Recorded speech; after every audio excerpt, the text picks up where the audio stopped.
Now I think we're going to have to listen to the professor who has dealt with quite a lot of international issues. Michael, please, the floor is yours.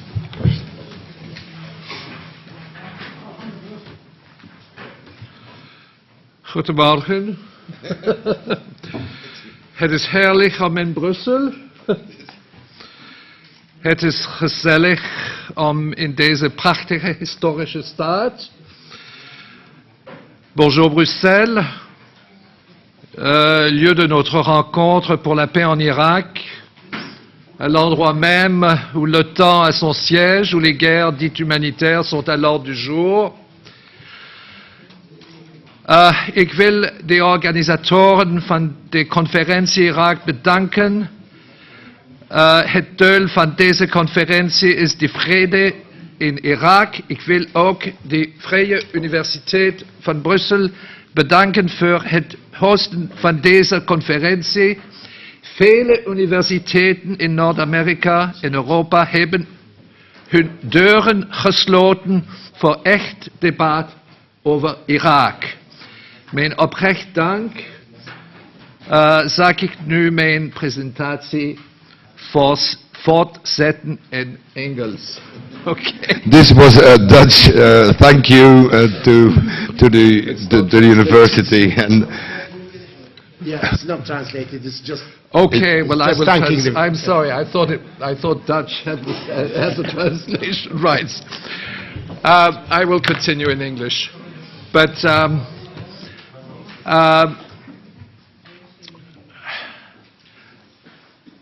I would like to place the debate on Iraq and Iraq war crimes in a broader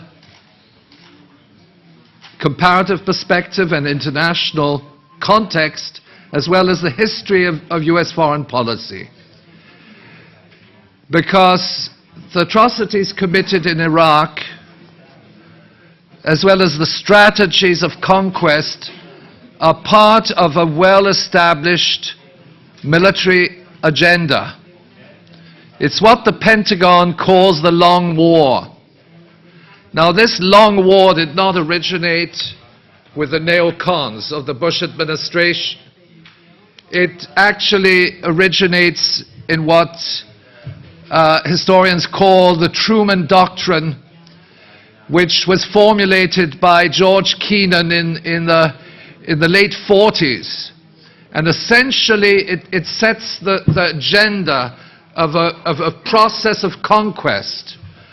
And it explains the whole sequence of wars, from the Korean War to the Vietnam War, to the targeted assassinations in Indonesia, to the wars, of course, the more recent wars, Afghanistan, Iraq, Libya, Syria, Bosnia. All this entire military agenda has a pattern, and the Iraq War is part of a broad military roadmap. I recall that in 1995, Central Command, CENTCOM, US Central Command, published a document indicating the sequencing of these military operations, which stated explicitly first Iraq, then Iran. That was in 95. Okay? Now, subsequently, we've seen the sequencing has been revealed in statements of General Wesley Clark, this well-known statement. We also have the project of the New American Century, which is an important document. It's not the only document. There are tons of military documents which say, ultimately in different words, say the same thing. But the PNAC outlines what they describe as the waging of simultaneous theater wars in different parts of the world, as well as so-called constabulary functions, which are military and intelligence ops, as well as destabilization, regime change, and so on. And then, of course, in the 21st century, we enter into the realm of non-conventional warfare. Okay? Iraq was still a theater war. Afghanistan was a theater war. But Syria is not a theater war. It is a covert war. It is a war which uses Al-Qaeda operatives as foot soldiers.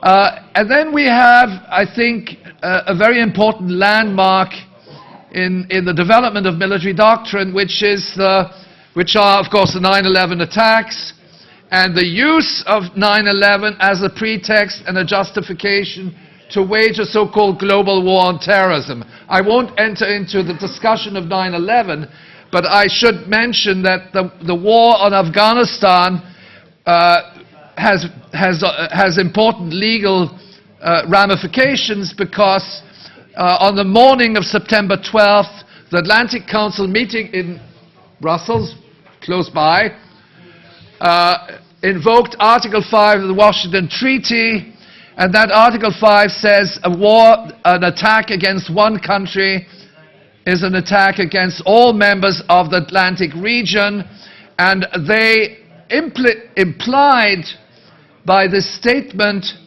that Afghanistan had attacked America. From a legal point of view, that what was implied, and they said this is an attack from abroad, and I did not notice on 9/11 any Afghan jet fighters in the skies of New York, okay? But it was implied that the state of Afghanistan had attacked America, and they had done it through Al-Qaeda, despite the fact that on 2 occasions the government of Afghanistan, which is referred euphemistically as the Taliban, had offered to deliver Osama bin Laden to the US justice system on 2 occasions through diplomatic channels, and those overtures by the government of Afghanistan were turned down, and George Bush said, we don't negotiate with terrorists. Okay? So that was the end of it. So that the war in Afghanistan was an illegal war, but it also set the stage for the Iraq War, because it built upon this global war on terrorism agenda.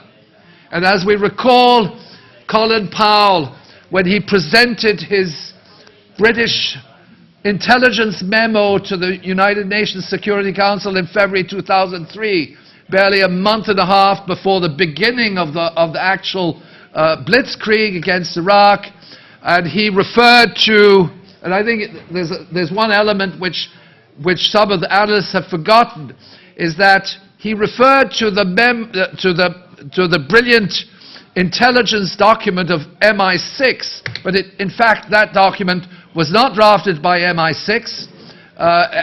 In other words, showing that Iraq had weapons of mass destruction in the northern regions, etc., and that Al-Qaeda was behind it. That document, incidentally, was written by a PhD candidate to the Monterey Institute in California, and it was actually written some 10 years earlier, and it was plagiarized. And this was revealed by Glenn Rangwala of Cambridge University. We published it on Global Research. It came out in The Guardian. And what was proven is that, I mean, we talked about the Downing Street memo and all that, but the fact of the matter is that these public relations officers in Tony Blair's office, they didn't know a bloody thing about how you build an intelligence document. I presume MI6 is clean on the matter. They didn't do it. But so what did they do? They went on the internet, they found this paper, they plagiarized it, they copied it with the punctuation and errors and so on. Glenn Rangwala said, this document looks familiar, okay? And he revealed it, and the whole you know, but that somehow escaped even the critics at the time, that this was not only a fabrication of weapons of mass destruction, but it was a plagiarized document copied on a student's paper for the PhD at the Monterey Institute in California. So I wanted to set the record straight on that. But I think what we have to understand is that this war is part of a roadmap. It is part of a project of world conquest. It's a global agenda. And if you understand military doctrine, you'll realize that out of U.S. Strategic Command in Nebraska, everything is coordinated. Okay? There are no piecemeal military operations. There's no such thing as a one-country agenda. And there is a consistent methodology. And I should mention the killing of civilians is part of that agenda. And it was not invented with the war in Iraq. Every single war theater since 1945 has resulted in countless atrocities committed and ordered by the Pentagon and U.S. intelligence. Whether it's the targeted assassinations in Indonesia or the bombing campaign of North Korea during a 3-year period, and to quote General Curtis LeMay, these are official U.S. figures, we must have killed some 20% of the population of North Korea during a 3-year bombing campaign. In fact, it was more than that.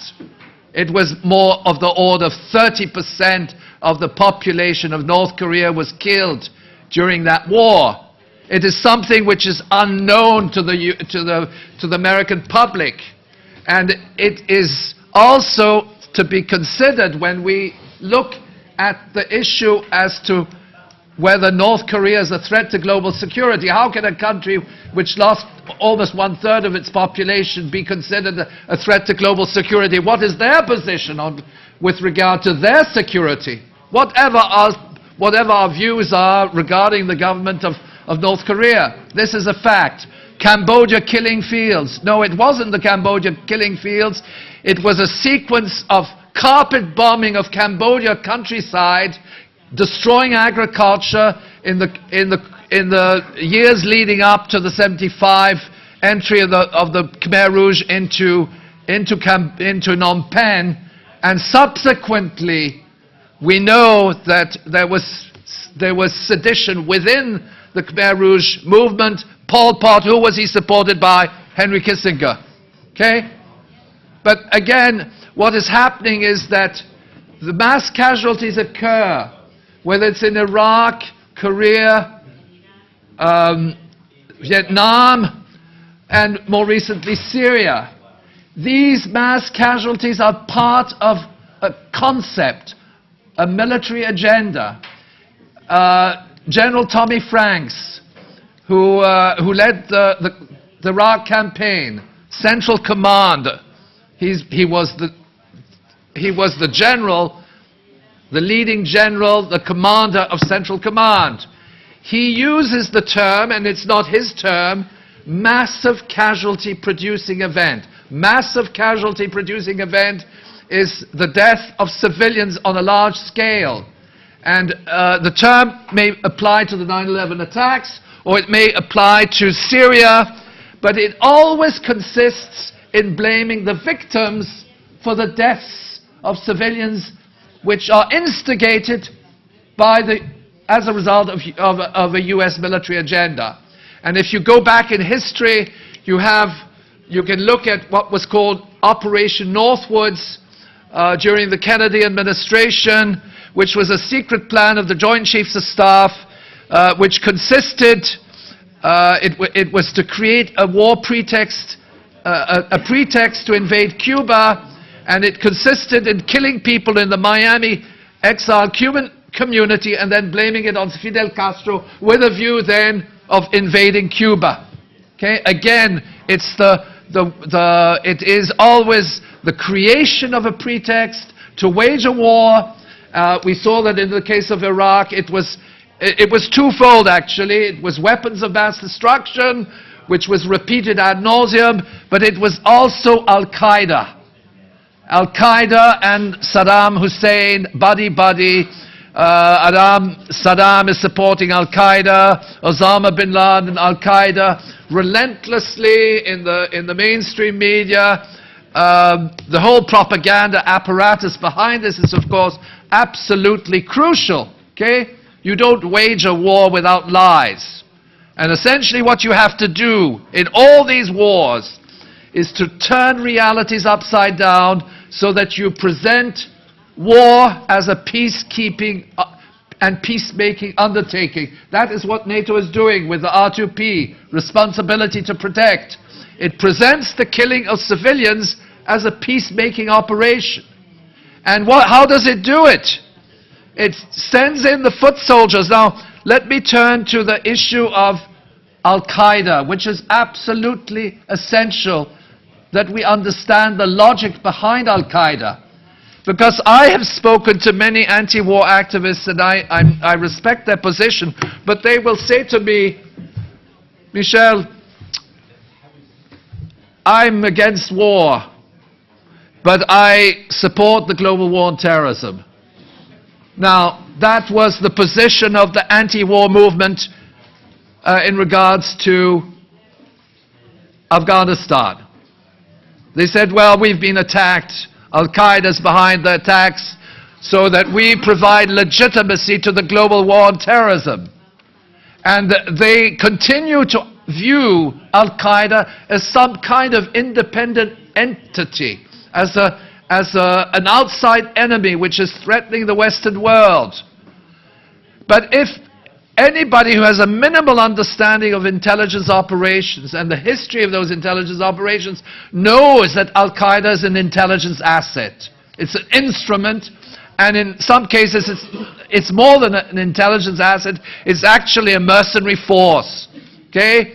And it originates with the so-called Soviet-Afghan war, and it's so well documented that these Al-Qaeda operatives are an instrument of U.S. intelligence, but not only U.S. intelligence, but also Mossad and MI6 and so on. It's so well documented, and wherever Al-Qaeda is actually active, this is part of the process of non-conventional warfare. In other words, what has happened in Syria is very important, and it also relates to Iraq, is the recruitment by NATO, and this is confirmed by by Israeli documents, the recruitment by NATO and the Turkish High Command, with the complicity of Saudi Arabia, intelligence, so on, of mercenaries which are sent into Syria, and their main objective is to commit atrocities, kill civilians, and then the Western media comes in and blames the atrocities on the government of Bashar al-Assad. That is the strategy.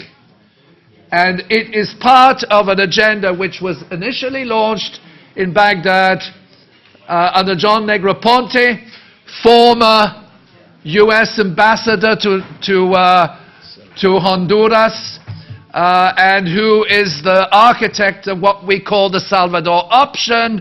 And the Salvador option is the creation of death squads. And there you have in Iraq, you have death squads, you have Sunni death squads, you have Shia death squads, and then you support, on the one hand, Al-Qaeda, and then you support the Maliki government, and then you create confrontations and divisions between them. But if you don't recognize that Al-Qaeda is an instrument of warfare and that they are the foot soldiers of the Western military alliance, you don't understand this military agenda whatsoever.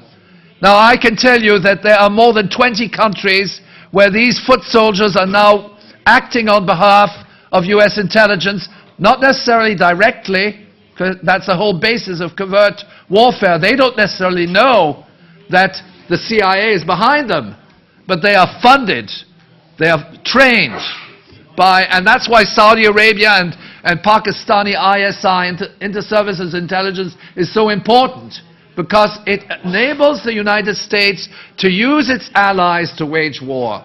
It doesn't wage war directly. You can see that everywhere. Okay? They're not involved in Syria. They send in the Turks, they send in the Saudis, the Qataris, and then they have even Israelis who are collaborating in the Golan Heights. And then we have Ambassador Robert Stephen Ford, who was #2 man in Baghdad with Negroponte, which replicates these paramilitary formations in Syria. And now we see the integration with the formation of Al-Qaeda in Iraq and the Levant, which essentially means that these operatives are going across borders, and the ultimate purpose is to break up Iraq into several pieces. We know that already along sectarian lines. It's the transformation of countries into territories, and it is not limited to Iraq. And now what is happening in the Central African Republic, in Niger, in Mali, across the whole African continent, you have similar types of operations. When I said that there are 20 countries, I would say that that's an underestimate. There are Al-Qaeda operatives throughout the Maghreb and in many countries in sub-Saharan Africa, which are supported covertly. The statement that we support on humanitarian grounds the influx of European forces into Mali or into the Central African Republic is either absolutely idiotic or it is opportunistic, one or the other, or it's simply misinformed. But when very informed people actually say we support the incursion of French forces into Mali, that is, of course, something which it certainly blurs the whole understanding. But similarly, when you have members of the anti-war collectives in the United Kingdom, for instance, or elsewhere, which support the opposition forces in Syria without understanding that these opposition forces are created and sustained not from outside, and they are terrorist formations, that doesn't help either. There are opposition forces in Syria, but they're not the opposition forces which are being supported by the Western military alliance. And when we look at Ukraine, we can see, again, that this is part of the same agenda. Who is being supported in Ukraine? It's the neo-Nazi groups, Svoboda, Right Sector, who now control the national security apparatus. They've been placed in key positions. The deputy prime minister is a neo-Nazi. They do not support these people because they're neo-Nazis. They support them for the same reasons as they support and finance Al-Qaeda. They're supporting extremism. And they realize that these formations will ultimately create havoc and contribute to the destabilization of a sovereign nation state. And then, of course, you send in the IMF. So this is the background that we are dealing with. We are dealing with a global agenda of U.S. foreign policy is a bit of a misnomer, but that's what it's called. It's military intervention, it's covert, it's colored revolutions, it's the supporting of opposition, so-called opposition groups, and all of this ultimately is part of a very broad process. I'd like to mention two things which are absolutely crucial, because we have to put this in a broad perspective. You can't be anti-war with regard to Iraq and support the war in Afghanistan. Okay, you can't, because that is misunderstanding the nature of this military agenda. You can't say I support the opposition in Syria, but I'm against the war in Iraq. Okay? Now do you know what has happened to the chemical weapons which were confiscated from Syria? Nobody knows that, unless there are a few authors have covered that. We've covered it. They've been handed over to the Dranganeta Mafia in Calabria. And the Dranganeta Mafia is specialized in removing toxic waste. And it's done with a Finnish multinational firm and French firm. And they're sitting in the port in Calabria. But they're not going to dispose of these chemical weapons. They're going to sell them on the secondary market. That's one thing. Now, to the other end of the world, South Korea. There's been a very strong movement, and all this is related, because we're talking, if we're looking at legal issues. Well, in South Korea, which is supposed to be a democracy where the daughter of the former dictator Park now is a duly elected president under conspiracy waged by the Korean CIA and a propaganda campaign and so on, well revealed, etc., etc. So she is the president. What does she do? She arrests the leader of one of the opposition parties, the Union of Progressive Party. It's a social democratic party, but it favors reunification. You arrest him. And now what is happening? The Constitutional Court of the Republic of Korea wants to outlaw this party. Why? Because it constitutes a real opposition to this proxy government, which in effect is a US colony. If you look at the military of Korea, the entire military is under US command, because they signed a treaty on that. 3 million Korean forces under US command, under joint Korean-US command, but in effect it is the US appointed 3-star general that calls the shots and overshadows Mrs. Park, who is theoretically commander-in-chief. Now, is this relevant to Iraq? It certainly is, because we're dealing with a process of global conquest in military terms, strategic terms, but also in economic terms. Iraq and that entire region, I'll just, if I could have the map, and I'd like to conclude on this.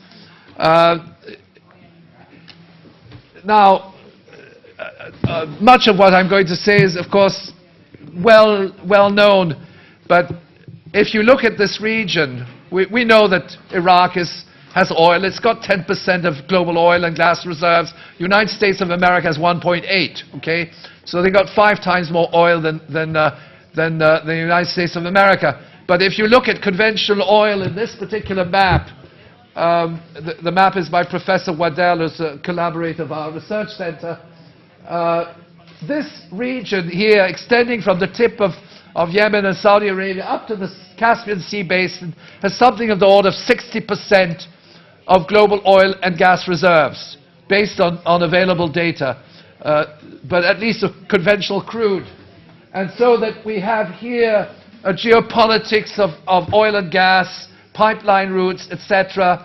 And ultimately, the control of this region, which has 30 times more oil than the United States of America, that is what is absolutely crucial in the conquest of the Middle East, Central Asian region. It is, of course, strategic, but it's also part of the broader roadmap which I mentioned. Now, if you look at the Black Sea, you can realize how crucial all these waterways are. Okay, the Arabian Sea, the Red Sea, the Eastern Mediterranean, the Caspian Sea basin, and of course going up Chechnya and Crimea. But essentially, the objective, as I mentioned at the outset of this presentation, is to transform countries into territories. And what is happening in Iraq through the destruction of institutions, health, education, the redefining of the whole legal system, and so on and so forth. And in this regard, fundamentalism is the basis, the extremist forms of government which may emanate once secular government has been destroyed. This is the basis for destabilizing country after country worldwide and establishing Pax Americana in different regions of the world. And that is happening. It's happening in Central Africa. It's happening in Rwanda. And the objective of the genocide in Rwanda was to throw out France, essentially, to displace France from its areas of influence. And that's happening also in the Central African Republic and Mali, and ironically with the complicity of the French government, which has become, since Sarkozy, has become a proxy of the United States. But that's another subject matter which I won't dwell into. Thank you very much for your attention.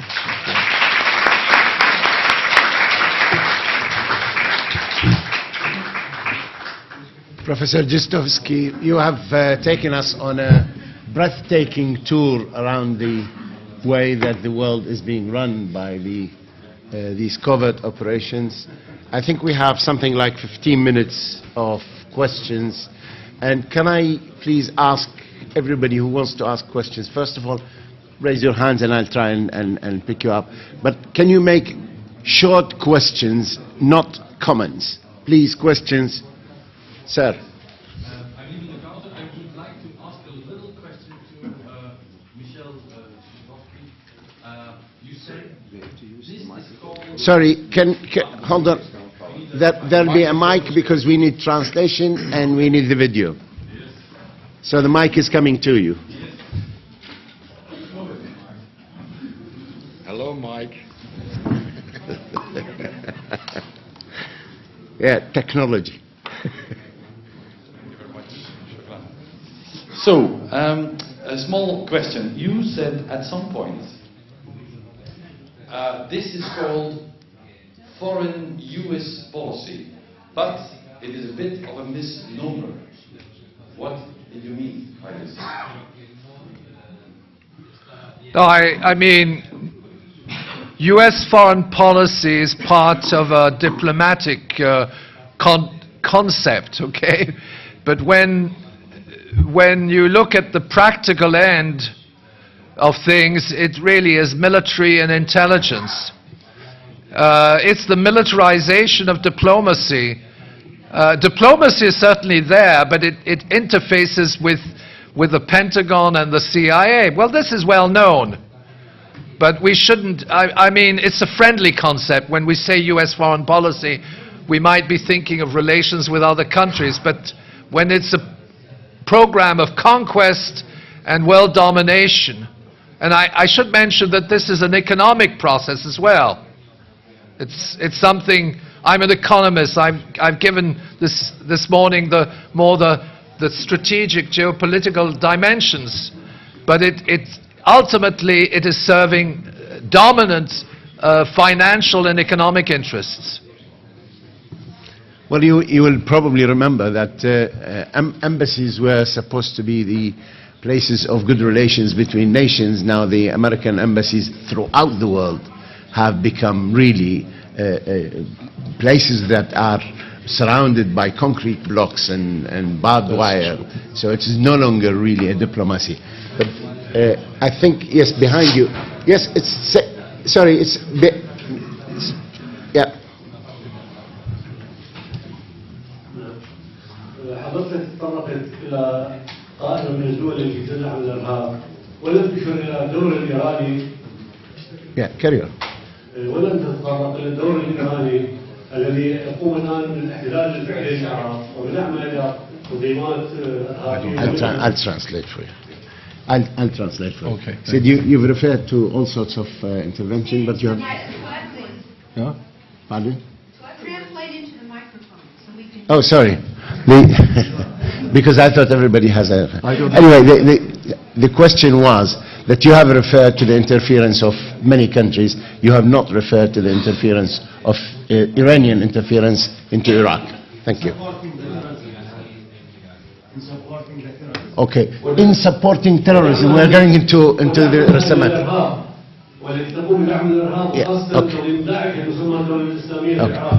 Okay, so basically the question is that the role of Iran in the support of terrorism, Daesh, and the rest of it. That's it. Focus. Yeah, well, this is...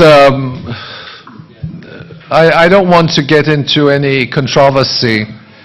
If Iran is being used by the United States, okay? And Iran is playing a dirty role. There's no question about that. But you know, if you go back in history, even you go back to the 1990s, Iran intelligence was collaborating with the United States in Bosnia. Okay. Then, of course, you had the Iran-Iraq war, and I mentioned to you that the mainstay of U.S. foreign policy is to make other people fight. Okay? Now, Iran and Iraq should be brotherly nations, but they're not, because the United States is manipulating essentially through intelligence channels. They're manipulating, and they are there to weaken both of these countries. And it's certainly something which is very detrimental to Iran, the role that they're taking in regards to Iraq. I should have mentioned it, and I think it is important. But I think that Iraqis and Iranians should challenge their respective governments, but particularly the Iranian government. Why are they doing that? Now, I tell you, there are other complicities. The Russians are selling weapons to Maliki government. Okay? Why are the Russians doing that? I thought that Putin, I thought that Putin was supportive of peace in the Middle East. Why would he sell weapons to the Iraqi government? Well, it's good for business. War is good for business. And the Russians do it as well.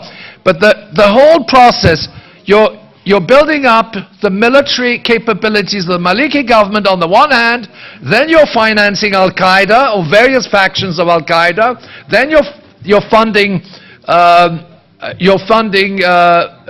Shia paramilitary groups, and the whole purpose is ultimately to destroy and divide that nation.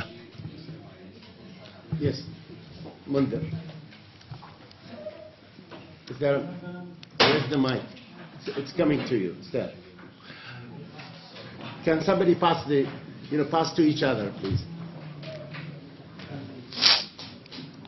Can you hear me? Yes. Yes. Right. The question is about whether it is the U.S. foreign policy or is it some policy of a hidden state or some kind of hidden quarters. Because it doesn't make sense for the United States or the West in general to go for establishing so many territories fighting each other while they want to monopolize the natural resources. The infrastructure needs require some kind of stability. So, and the wars so far have destroyed American interests. So the American interests are now much weaker than before. How can you explain that? Are you saying that this is a national policy or a policy within the country which are against the national interest? Thank you. Listen, I mean, there are many rationalities and irrationalities in U.S. foreign policy, but the fundamental thrust is to destroy national sovereignty. And it may be implemented in various ways. It is also a form of neo-colonialism, because all the countries that have been involved in US wars ultimately become US proxies. Go to Vietnam. Go to Cambodia today. Vietnam is a US territory. It operates as a US territory. It sells cheap, mass-produced commodities for the Western market. Go to Cambodia. The minimum wage is $100 a month. Okay? It's a cheap labor haven. What's the currency of Cambodia? The US dollar. That is the agenda, is that you destroy the fiscal monetary structures, you open up the doors to foreign investors, you bring in Monsanto, which destroys agriculture. That is the agenda. And it's happening it's happening in different parts of the world. I'm not saying that this is a deliberate, thought-out process by US foreign policy makers, but it is the ultimate result of a military and intelligence agenda and of its economic counterparts, which is the International Monetary Fund, the World Bank, Wall Street, etc. When they come in, they destroy. Okay? And then it's tied into debt recovery and so on. But, I mean, Libya is a good example of a country which is destroyed. And there you saw the Al-Qaeda foot soldiers, which were hired, the Libya Islamic Fighting Group, which is a CIA construct. They become the liberators. And then the oil, there's what, 5.6% of global oil and gas reserves is in Libya. It's almost 3 times those of the United States. A country of 6-7 million people, and there they take control. And they throw out the Chinese. That's the objective. It's also the question of establishing spheres of influence. And at this stage, the major opposition to the US Western spheres of influence is Russia, China, and Iran.